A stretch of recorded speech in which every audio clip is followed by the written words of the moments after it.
Welcome to our lesson on understanding client requirements and how they impact the planning and production of creative projects. Let's dive in.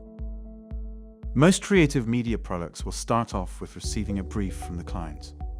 This client brief will define all of the various requirements they have for the media project they're hiring you to make.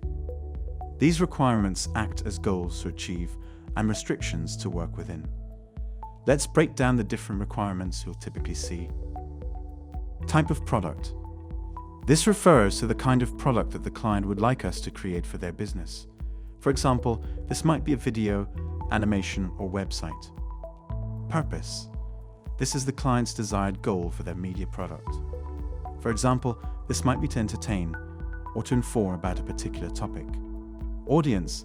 This is the client's target group for their products and business. For example, this might be a specific age group, gender, occupation, or income level. Client ethos. This refers to a core set of values or principles that the client will use in their business.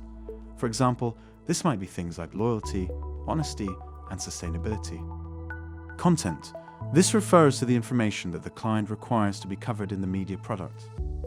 For example, if it's an educational article, what specifically are you teaching about? Genre. This is about the genre category that the product might need to fall into. For example, this might be fantasy, mystery, or romance. Style. This refers to the overall look of the product's content. For example, are there any colors, fonts, or tone of language that must be used? Theme. This refers to the idea or topic of the media product. For example, this might be love, good versus bad, or family. And timescales. This refers to the requested time that the client wants the media product to be delivered by. For example, this might be a timescale of just 1 month, or even up to years. It's important to recognize that client requirements can also constrain planning and production. A constraint is something that will limit what you can do when developing a media product. Typically, this can include things like the time you have to complete the product, the amount you can spend on it, and the scope of what the product needs to actually be able to do. Our client requirements will create a number of constraints on our project that will limit us. The most obvious example of this is the timescale defined for the product to be completed by. The more time you have, typically the better job you would do. But we're not going to be given all the time in the world to complete the task.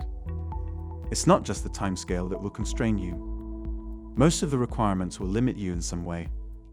For example, the company's house style may limit your choices in font style, color, and layout.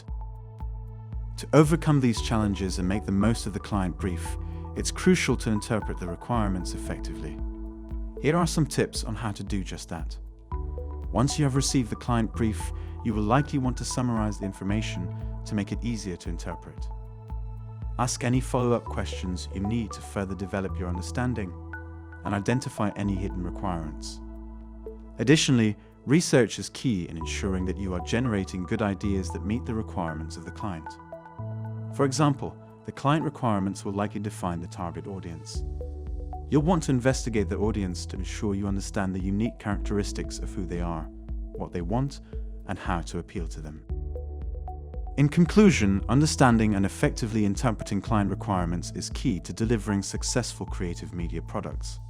By mastering these skills, you'll be able to navigate constraints, generate innovative ideas, and exceed client expectations.